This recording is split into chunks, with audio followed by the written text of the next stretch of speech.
what I realized as a leader is you'll get authority in a specific domain or a direction if you solve messy problems for that direction. The more thoughtful you are about your approach, the better it'll like resonate with your peer group and even the company.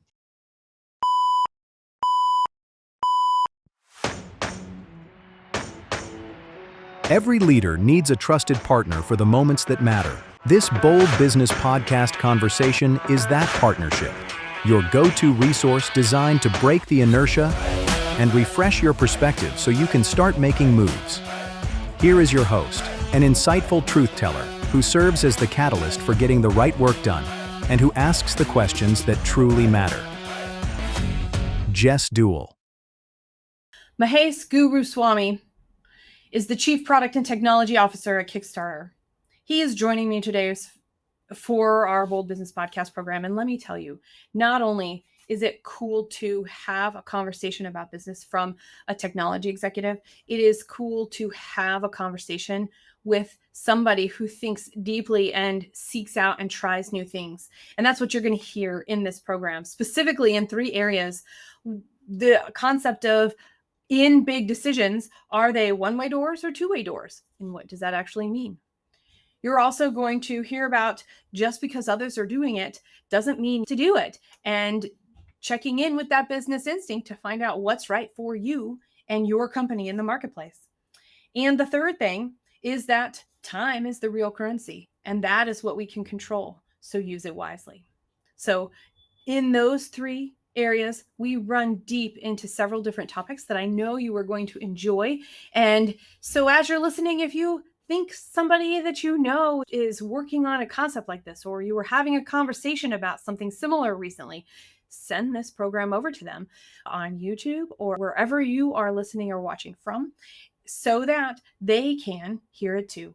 And don't forget, this is what it means to be bold in business. Having the conversations and keeping them going. So add your voice, add your comments and thoughts to the discussion around in the platform that you're listening and watching on. Remind me, when you're not at work, what do? If I'm not at work, either I am reading, writing, working out, or family time. Is that how you prioritize them? Is that how they get prioritized? No, I would put family time first, working out next, reading, and then writing. And who's in your family? It's me, my wife, and my 11-year-old son. Oh, we're entering high school this year. That was my recent past. I got you there. Is writing for you? Is writing for work? No, writing both for work and also for personal reasons. Or Yeah, like I tend to process stuff by writing them down. okay. So the minute I write something down, I've exercised it from my head, which is the way I think about it. That's a skill I can learn how to use. I'm a talk to think, You Mahesh. sure? Yeah. And I know it can drive my partner in life, my husband of 25 years, Ryan, mostly. But in general, I know that there is some unlocked potential in my work world and just for my own self and my personal development to anchor in differently if I were to write. And Right. so I'm not sure, but I have a block from my brain to my fingers. Do you type? I do both. Sometimes You I do write, let's see, I have like an actual pen and a book here, or I use my laptop, whatever Okay. is closest. And you don't care that they're not synced or anything? No, not really. Sometimes it's just like doodles. Sometimes it's just like a couple of lines. Sometimes it's just what's top of mind for me. Other times it is like structured. Okay, I have to get something out for my Substack or LinkedIn or something, right? So those are like definitely, they go on a laptop. Yeah. A lot of my writing has to start in some sort of a note form. Like I draw pictures and I put all these things on and then I can see them. And I'm not overcome this yet. I have to see a whole bunch of things in order and rearrange them. And then I could write about them, I think. But I have to get them out. I don't visualize much in my head, or if I need to try and communicate it, like what does it actually look like out of my head? And then I do the writing about it. Have you ever I'm guessing, do you know of a product or a process that you've heard of that benefits people like me that start with what are all the pieces and then literally moving sticky notes around? When I was in the middle of writing the book, I was like, I have no idea how to start this chapter because my publisher or editor was, there's a gap here. You need a chapter here that explains the 2 chapters in between, the 2 on the bookends of it. And I was like, oh, maybe I buy a product that will help me get out of this funk I'm in. But then I reread Stephen King's nonfiction book. It's called On Writing. Yes. It's a, I read that in the 10th grade. yeah, it's a great book. I recommend it to Yeah. anybody who wants to become a writer, Okay. like for career or otherwise. Huh? He says the only way to get better at writing is write every day, even if it's 500 words a day. Aim for it. I don't do 500 words a day because I don't have time. But when I was in my writing mode, I would write even if it didn't make it into the book. Mhm. And the more you do it, the more you do it consistently, the more easier it will become for you to get going. These days, you can also put it in ChatGPT or whatever AI tool you have. In the beginning, I thought it was pretty cool. It's giving me some starters, but over time, I realized that it doesn't match my voice exactly. So I might get inspired from the topics that it came up with, but in the end, I just write it myself. Just start writing, and then it'll flow when it has to flow. Yeah. Yeah. And I hear you on that part. And that's actually, I feel like that about podcasting, by the way. About by the time this airs, Mahesh, we're going to be in season 9. So I have a lot of podcasts Right. under my belt. And it's a very different kind of work today than it was at the beginning, because at the beginning, there was more to think about. How do you do all of these things? How do you create and show up all the time? And then what does that system start to look like? And can you commit to it? And it sounds like for writing is the same way. It's the commitment to it and the recommitment to it as needed to, oh, this is second nature. That's right. That's right. And same goes for public speaking too. I really got into it a couple of years ago, and I'm an introvert by nature. So I typically, or like at least back then, I never did like public events, or I wouldn't go to any conferences where I have to talk. And a couple of years ago, I took a go, okay, I'm going to push myself to do these things because if I want to market my book after it gets released, I want to be out in the circuit. Yeah. And I have no illusions on how I feel before and after that event. It's more, okay, I know it's going to be hard for me. I'm like made peace with that. I also know that once I get going, it is easy. Once the first words come out of your mouth, then it's fine. You just are in the flow. You just keep going because you know your subject well. You're prepared for it. And then I also know at the end of it, I'll be like drained. So I don't have any time or energy for socializing, or they'll have these 3-hour talks and then like a happy hour after. I just duck out after the talk because I have no energy left in the tank to have a drink with anybody, and then I just go home. If you push yourself and you like practice it and you're like, to your point, committed to it, anybody can become a public speaker. Anybody can become what they want to do. Is just a commitment. Obviously, like if there's a need for me to network, if there are customers in the event, then I go spend time with them. But I don't. These networking events or these conferences also like long, right? So they'll start at 6, the talk ends at 8, and then they have like happy hour and dinner that goes to 11, 12, whatever. Yeah, it's a lot. So I'll spend time, maybe like an hour and a half, like mixing after the talk, or like I just duck out. If there's no value in like networking with the people there because I You don't get like to see them tomorrow. right, I don't like directly benefit from them, or I Okay. can't directly help them, then I just like duck out. Yeah. So I've gotten feedback from people who organize the event that, hey, you should stick around more because it's just, but I don't, but I know me better than anybody else, right? So I know that I won't be tuned in after this point in time. I'm like, I'm just going to duck out because otherwise I don't want to come off as rude to somebody who's trying to talk to me and I'm like zoned out thinking about whatever. Yeah. And the answer to your second question is I just want some downtime where I don't have to think, because it is exhausting for me to put myself out there. It's like hard for me to show up in public and give my whole self to that event. And what I mean by downtime is, and not thinking, is I would watch like something that I watched before that I really enjoy, which you don't have to think, right? So for example, one of my go-tos is this old British sitcom called Yes Minister. I don't know if you've heard of it. I have not. So Yes Minister is about this bumbling minister who gets elected, and he comes in with all the things that he wants to do in terms of changing the British bureaucracy, and he runs into the British bureaucracy and is unable to do things. And there's 3 seasons, and there's a sequel to that called Yes Prime Minister. So the same minister gets elected as prime minister, but he still is unable to do most of the things he wants to do. And I've seen that episode, those two shows so many times that I don't have to think what comes next, but it's like white noise for me, right? So I just sit in front of the TV for 20 minutes or whatever, and then just have that as white noise, like just calming me down. So that's what I do. You have mentioned you're an introvert. I'm an extrovert, and I also need downtime. Somewhere along the line, I claimed a thing that because I'm an extrovert, I should be able to be on as long as people wanted to be on. And that is something that I'm still having a hard time letting go of, yet I recognize it is a holdback. When you said, I only do work and interact and engage where I can help. That was my paraphrase of what you were saying. I think that is incredibly powerful, because if I can't be of help, or if somebody can't help me, it really isn't the highest and best use of my time.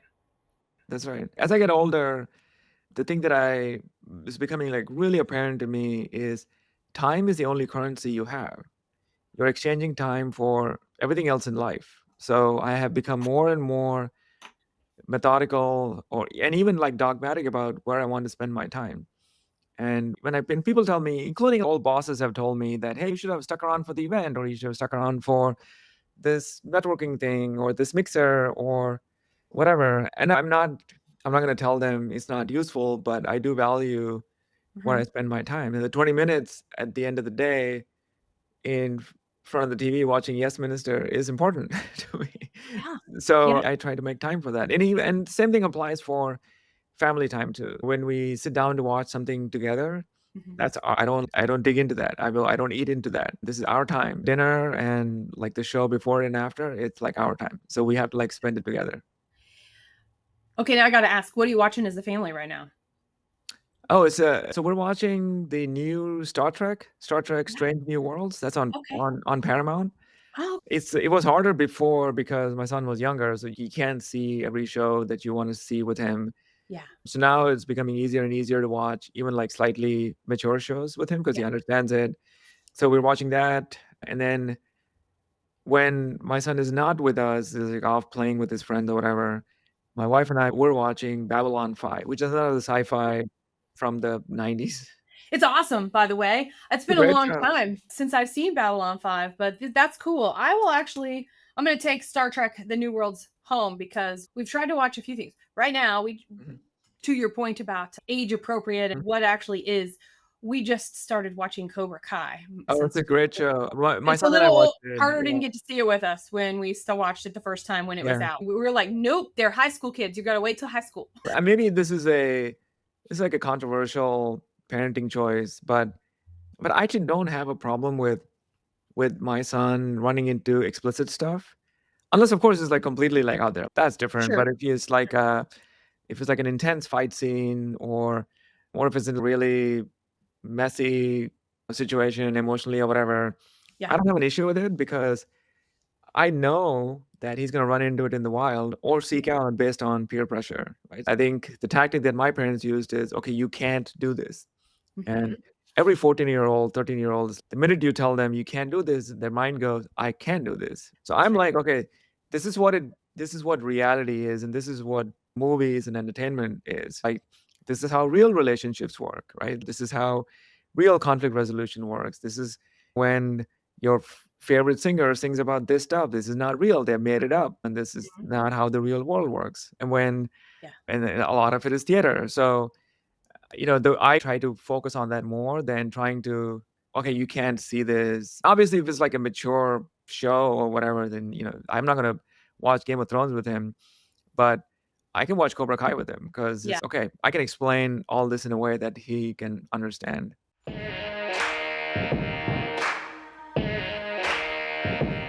Feeling stuck? Like, what got you here won't get you there.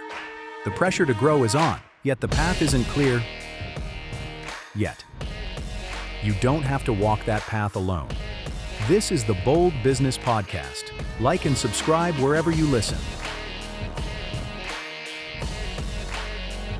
Your host, Jess Dewell, is the strategic partner you've been looking for, asking the questions that truly matter. It's time to break the inertia and get the perspective you need to make your next move. If we make things a little more nonchalant, we don't have to sweat the small stuff, as the book Yeah. says, right? Right. And what is actually the small stuff when we're thinking about time and how to spend it? And Mhm. if we're spending time focused on the things to avoid or protect or Mhm. contract around, what are we actually using energy and resources that are actually exciting and curious making and creating new opportunities for not only creativity but problem solving? That's right. That's right. That's exactly right. That's exactly right. Yeah. Yeah. And so I have to check myself sometimes. And by the way, I have to do that at work. I don't know if you have to do that at work too, but I'm like, if I feel myself digging in some, then what? Right. What's the reason for the dig in? And is it in my head? Is it in my heart? Is it a trend? Is it my business instinct somewhere? What's going on? Do you Right. yeah. Have you, I'm guessing you have really good business instinct. Well, I think so in my role, I tend to make fewer decisions, but high quality decisions. Mm. If I'm managing a team of 30, 40, 50, 100, 200, whatever, you can't tell everybody what to do, right? So Right. you have to paint a picture, paint a vision for them, and they can go execute on that vision. So the day-to-day decision making, I leave it up to them to decide whether is right or not. So I categorize business decisions into one-way doors and two-way doors. Right? So Okay. as long as have you heard of that concept before? I'm excited So about this. No. so one-way door decisions are decisions you can't unwind easily or cheaply. So, for example, if you change the name of the company, or you decide to build a new development center in like Kirkland or whatever, right? Yeah. So you can't unwind those decisions easily because it's an expensive decision. So you have to be really thoughtful and sure that this decision is going to work out. Two-way door decisions, and I would argue that most decisions in business, at least in the tech land, is two-way doors. So you can walk in and walk back out. Like you build this feature, if it works, great. If it doesn't work, walk back out. So I tend to put decisions into these two buckets. If it's a one-way door, I get involved much more than if it's a two-way door. If it's a two-way door, then let the team make the decisions. And just like you can share your some opinions and your thoughts on it, and then just say, hey, just be careful about these things, X, Y, and Z. And as long as they're keeping that in mind, as long as they know what success and failure looks like, it's fine because they'll either succeed. My hope is they'll succeed most of the time. But if they fail, they're like, okay, this is why we failed. We have to unwind this decision and then we'll move in a different direction. I wasn't like this I'm 43 now. When I was like 30 something, I was very opinionated. I will dig in. What? Yeah, I was like, and my wife talks to me about it all this time. You were like a way different person when we got married. And over the years, it has changed me, like becoming a father, becoming a leader in like large companies, like enabling people to make decisions, empowering teams. That's all changed me. But the one book that gave me a framework for this is called Leadership is Language. And it's a great book it's written by the same guy who wrote Turn the Ship Around, Oh which yeah. is right. So Okay. David Marquette, he wrote the Leadership is Language book, and it's a great window into how words you say as a leader really matter. For example, speaking first in the room. That is a great example. I think I knew it even before I read the book, but it heavily influences what everybody else is going to say. So I tend to go last in the room. Another great example is finishing your suggestion with for example, this is how my opinion is we should solve X this way, right? Which means Oh, you're already sending the signal to your team to agree. to agree point of view. And Okay, and I'm then gonna before you continue, I'm gonna be like, ooh, I used to do that and I stopped, but I'm really glad I did. I was doing it. All you listeners and watchers out there, listen, tune in here because I was searching for, are you tracking with me? Are you tracking with me? But so my goal of are we in the same space to keep going was actually sending the wrong signal of what if I don't think it's right? Now what exactly, do I do? Or, oh, exactly. I'm supposed to think this is right because it's not my decision to make, which was the exact opposite of what I was doing. So I think intuitively I got there, Mahesh. Just I'm now here. I'm talking to think and Sure, process a yeah, little. I'm like, oh, this is yeah. really cool. And not doing that because it was actually a competing priority. What you wanted versus what you were actually getting, eh? Exactly, exactly. And there's a great case study in the book about how it's about the it's about a journey that this container ship takes, which ended in tragedy because they ran into a storm and they couldn't recover or get out of it, where there were all the signals were being sent to the captain. hey, this is coming. And if you take this route, like these are the potential pitfalls. But the way he, maybe it's definitely not his fault, but nobody had taught him, like, this is how you like show up as a leader. The way he showed up with his team didn't give his team runway to help him. Sure. His people from his team had the right ideas. They're like, we run into this storm, it's going to be bad. And because the language that the leader was using was not conducive for that kind of discussion, they ended up running into the storm and never coming out of it. Okay. And the text in the business case was lifted off of the black box, off that container ship. So it is actual excerpts from the black box that shows where the communication broke down. Wow. Which is why I'm like very thoughtful and careful about dismissing what my team is telling me, especially if they're, okay, no, this is not going to work. And okay, this is going to end badly, or this is the problem here, then I really pay attention. Obviously, there are situations where if it's a one-way door or two-way door, depending on that, sometimes I might underwrite a risk if the risk is not too much. But if the risk is too much, then you do have to pay attention to what your team is telling you. Yeah. And so if I were to say that, paying attention to the outlier information when something Yeah. is it different than that? It's an outlier for a few things. Like, yes, outlier information is one of them. When somebody Yeah. tells you, hey, and like it's a lonely voice that says, okay, this is not going to work out. You have to dig in and understand why. Uh-huh. But the other piece is creating an environment where people feel that it's okay to challenge the leader. Yep. That is Okay. more important than anything else. Yep. Because even to this day, leaders have skewed views of what authority means and what responsibility means and what does it mean to be a leader. And it comes in the way, like, very much. Uh-huh. So if you create an environment where your team can give you critical feedback and say, hey, you're thinking about this the wrong way, Mhm. then that's the kind of environment I want to work in. And I would argue that every leader should create an environment like that where they get critical feedback about their decisions and thought process, because you don't have all the answers. I don't have all the answers. And we actually have to not only, I hear you, and it's more than creating the environment, it's actually walking the talk Yeah. that makes the Yeah. environment. So it's almost, so I know I was thinking, what's the picture of that look like? Mhm. What's the end goal? And then I was thinking, and I am a feeler through it, and I'm feeling, Mhm. well, how would that be? Oh, people actually have to challenge the authority in the room. Right. Do they feel comfortable? Are they made out to be the lonely voice in that instance, even if they're not the lonely voice, among other things? So Right.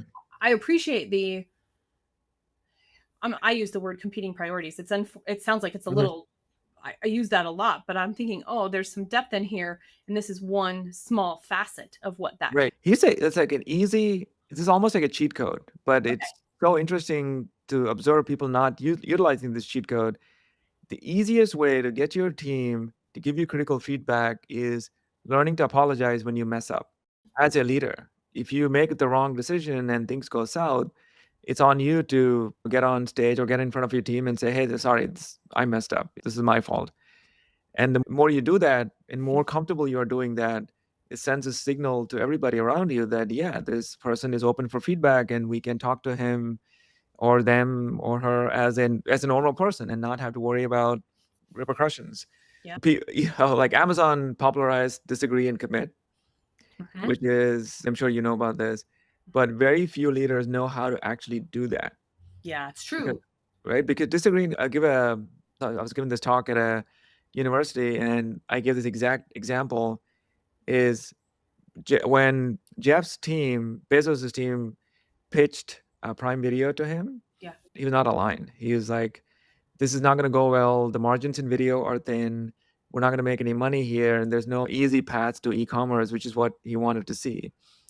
He said, but I disagree with your sort of direction here, but I'm going to commit to a few years of this experiment. So he greenlit the money. And that's what like disagreeing and committing means. You're like disagreeing, but you're also committing to the path forward just to see things through and see what happens.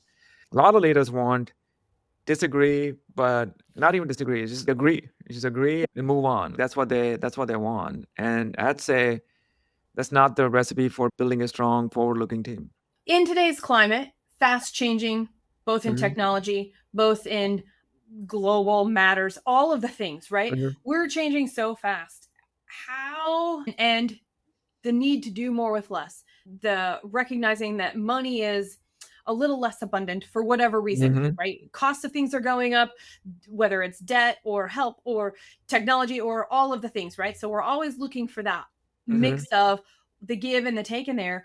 And it does take money to make a Mm-hmm. commitment, even if it's not the right one, to try it out. And I'm a big believer in that. So I'm hearing you talk about this and sharing an overview for people listening and watching who don't know what disagree and commit means, just because sometimes we need data. It is the Right. best way to go get real world data. If we can't get it in the reports, if we can't get it in our surveys, if we can't get it in the whatever way we're getting our data Mm-hmm. or cues, the only way to do it to get data is to go spend money on it to see what happens. That's right. Sometimes you gotta, in the words of Nipsey Hussle, right? So if you want a slice, you gotta roll the dice. So sometimes it's a risk. You just roll the dice and see what happens. As long as you know that everybody knows it's an experiment, that's a start date and an end date, and then you can decide whether you want to continue investing in this experiment or not, is totally Yep. fine. Which is so it's very interesting that people tend to argue about these things so much. Even Right. if you want to do an experiment, they just argue and complain and dig in, and people's Mhm. feelings get hurt. And in my mind, I'm going, well, let's just say if it's an investment for a quarter, let's just do it. Let's just do it and see what happens. And if it doesn't work, it doesn't work. I mean, no harm, no foul. You just move on and do something else. Yeah.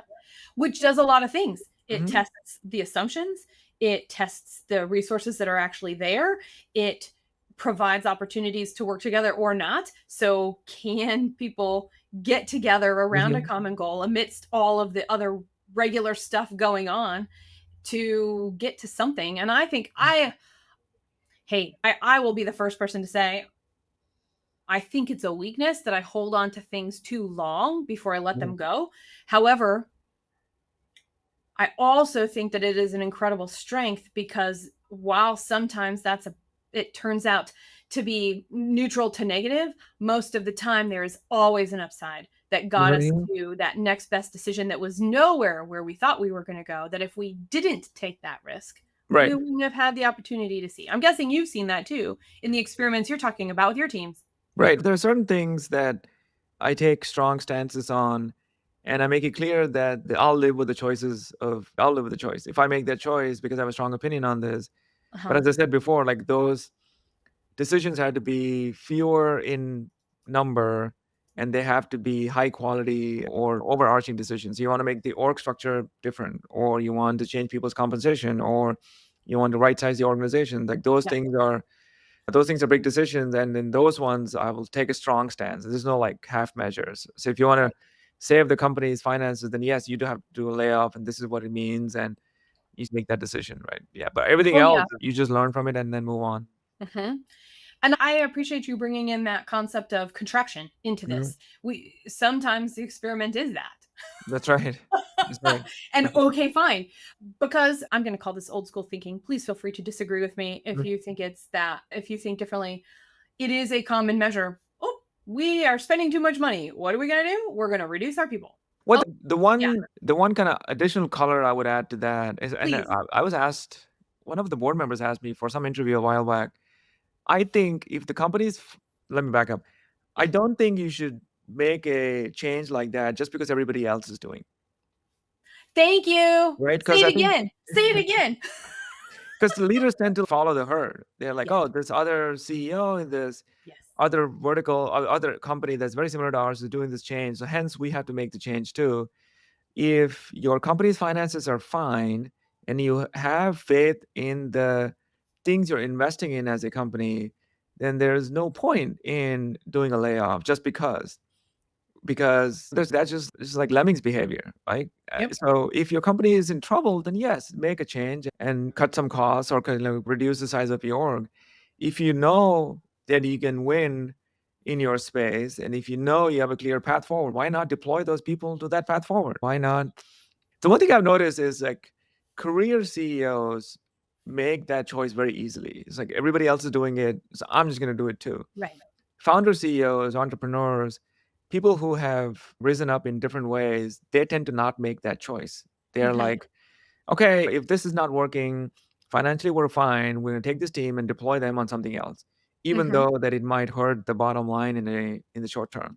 And those decisions are like hard to make outside of founder CEOs because yeah, I understand this company and I understand the space. I'm going to just make this choice here. But I absolutely don't. Sometimes like CEOs also don't have a choice because the board is like, Of course. this is happening in our portfolio, so you have to worry about this too, which is also foolish in my opinion. But Yes. you don't have to follow the herd. You just make the right choice for your own situation. And if it's really the right choice, there's a case to be made that doesn't have to feel forced. If your week feels like you're being pulled from one demand to the next, this is for you. The daily grind is the #1 killer of business instinct, pulling you and your team away from your vision. Reclaim your strategic edge with the Present Retreat. This free guide from Red Direction is a simple, powerful framework to carve out the space you need, to filter out the noise, make the right decisions, and lead with clarity. I think you're right about the founder CEOs willing to do things that have bigger dips in the short term. And it's because we're playing with more risk Right. more often in a lot of ways. It's about what we were talking about at the beginning. We just do it a lot. We're a little more comfortable with it. But at the same point in time, I mentioned business instinct. And there is something to be said for what that means and being willing to go, oh, if everybody else is doing it, that means there's got to be another way. Or they're really not confident in where they're at. And look, I'm really confident about this and this of what we're doing. So why not lean into that? And what does the view look like in that realm of perspective? That's and right. I think that I really appreciate how you're bringing that together.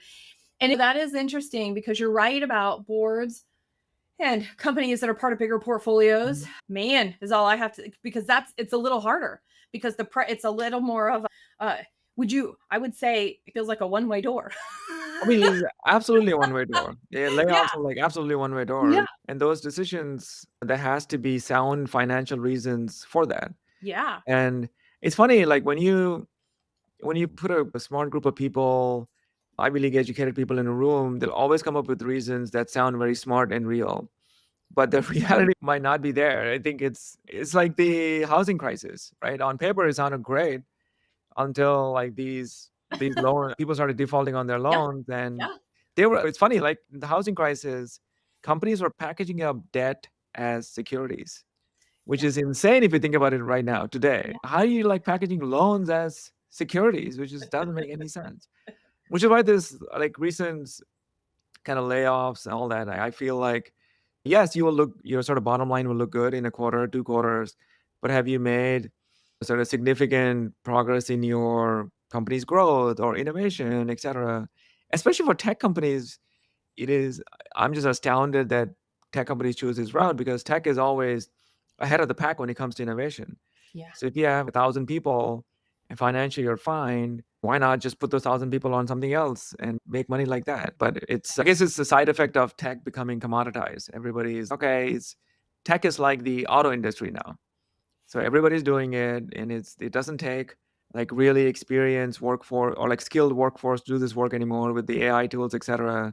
So we're going to behave like any other public company, which is definitely not the case 15 years ago or even like 10 years ago. Oh, I know. And with the speed that things are moving, I think tech used to mean a little bit of things. And now tech means a lot of things. And it's becoming a commodity where cars was a certain set of things. And it still is a certain set of things. Right. So it's an interesting, I can't wait to see how this goes and what that actually means, because tech is like Kleenex these days, right? Everything's called Kleenex, even if it's not your brand. The brand name became the thing, right? That's right. I'm very curious, and I love being in the middle of it. You and I, when we started, we're like part of the realm where people started making businesses on the internet and having these websites that were ugly colors and really hard to read, black with red text, and we all loved it. And what's a secure website? You can put a credit card on a website. What you talking about? And now if you don't have such and such, give me money through this phone screen across 2 states right now. Right. That's right. I love it. I love that we're in this really cool place of having been on that very front side and seeing how fast it's going, because I don't know about you, but I'm looking at my son and my nieces and my nephews, and I'm looking at the generations that are younger than them, right? That are 3 and 4 years old now, and I'm looking into their future and going, I don't even know what the jobs are going to be. This is the coolest thing in the world. Right. The coolest thing in the world. I can't even imagine, because like back when Silicon Valley was founded, tech was more hardware, right? So microprocessors, motherboards, etc. Yeah. And then that evolved into software, and that evolved into mobile, and that's now evolving. I think like AI has this sort of like growth of AI is building something new foundational. So I'm interesting to see like what comes out of that. Let's see. Oh, I know. I'm super excited to see. And I love the curiosity behind it and Yeah. how it is. So it's interesting to see that you're hearing and that you're feeling your sense, your business instinct is, this is a commodity. Right. So what That's does that right. actually do to change the game? And how can a commodity be innovative? Which, by the way, it still is they're innovating in a lot of different ways, but technology is really the driver in every sector. That's from right. That's right. med to whatever, space travel to development, sustainability initiatives, right? How do we have all these computers That's and right. That's right. That's be right. able to do all of the things and keep it cost effective, right? It's a super cool place to be. Okay, so I want to know, we've talked a lot of different areas, and I want to know how you personally focus on discerning what really is and is not in your control. I mean, I think if I really think about it, the only thing that is in my control is, as I said before, where I spend my time. Everything else is out of my control. So I made peace with that fact that none of these things I can control. I can't control the future. I can't control the direction of the company. I can't control the future of my team, which is why I think a lot about where should I spend my time on, because that's the thing that I can control. Yeah. And in situations where I know that I can't control the outcomes, I try to show up as best as I can in each of these situations with the objective of helping individuals, teams, companies move forward.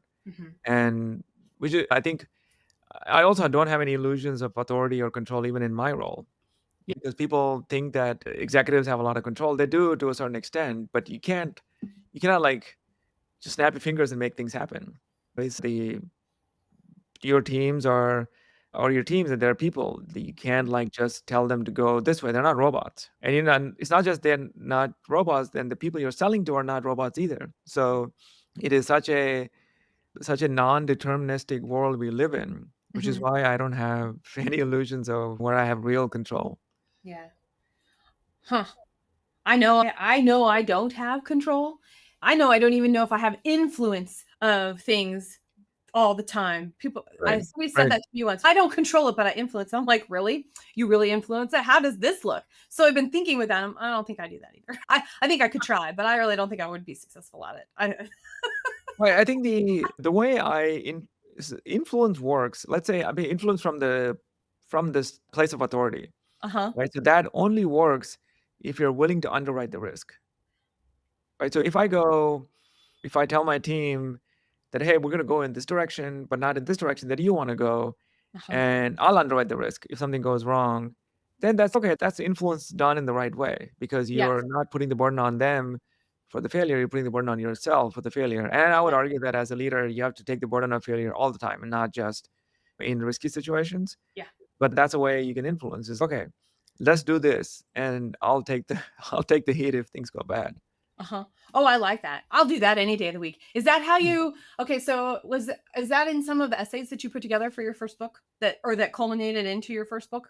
Yeah, I think I don't know if I go deep into it, but I did say one of your jobs as a leader or a manager is to underwrite risks. You can't put it on the team to take on the risk, because they don't have the authority and they don't have the kind of the place in the org to be able to do that. So you have to underwrite the risk. And even if you're not actively underwriting the risk, you are implicitly underwriting the risk, because people above you are going, your team made the decisions, hence you made the decision. And a lot of leaders don't understand that. And I've seen people throw their people under the bus in public situations where you go, oh, this person messed this up. And even to this day, when people ask me, oh, who made this change that caused this bug or outage or whatever, and always never say one person's name, because it's never one person's fault that your entire website went down. It's even if a person like made the change in that moment that caused the issue, the question you have to ask yourself is, how was this person able to make the change? Assuming good intentions, right? Yeah. And what kind of controls were in place that enabled this person to do that? What about checks and balances? And it's a much broader question than it's not as simple as who made the change and let's fire that person.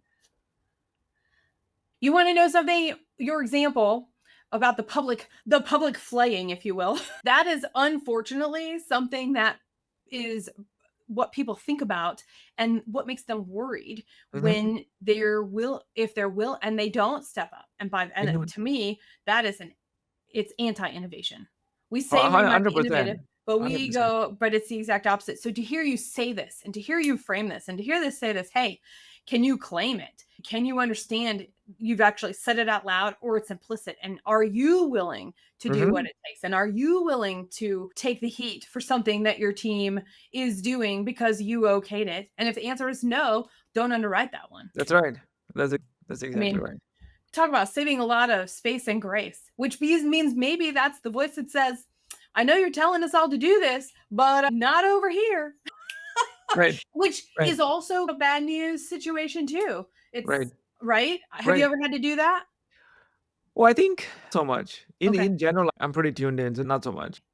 I'm glad you're pretty tuned in because I'm like, every once in a while, right? We stumble on those things as we learn. So not even a learning. So that's good. I'm glad. Talk to me about, I want to know what makes it bold. What makes it bold to claim your business instinct and really own what you can control? Is you can stay in your lane, right? Sure, your expertise might be engineering or your expertise might be product development, but if you ever aspire to become an executive at any company, you have to understand all parts of how the business works, which is marketing, sales, go-to-market, customer support, etc. And you can push the company in the right direction if you understand all those aspects of how a company is run. And ultimately, it comes down to, will you feel comfortable putting your hand up for a complicated, messy situation or a task or a project? I encourage leaders to raise their hands, especially when things look like they're on fire, because then it sends a signal to everybody that, yeah, this person is willing to dig in, even if it is not in their direct purview. And in terms of authority, the rules of authority are just made up, right? Because it's what I've realized as a leader is you'll get authority in a specific domain or a direction if you solve messy problems for that direction. So I have people from marketing reach out to me for advice, gone, okay, we have this thing, I want your opinion on this. They reach out because in the past I've helped them resolve customer issues, right? Because they're like, how will this message land with the customer? And I can give them the insight because I've been in that spot before. So I think it comes down to that, not staying in your lane, but not stepping on people's toes. Not so much about, hey, I think your decision is wrong. It's more about, do you understand each domain deeply? Maybe not as deep as you understand your own domain, but you understand them enough to start forming points of views and and where the company should go. And the more thoughtful you are about your approach, the better it'll resonate with your peer group and even the company.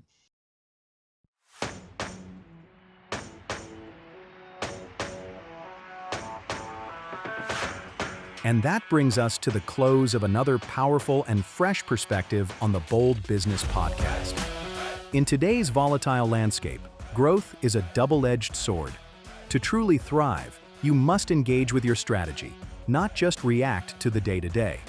Without absolute alignment, your company faces a stark choice: outmaneuver or be outmaneuvered, grow or get left behind. Thank you for listening. And a special thanks to the Scott Treatment for technical production.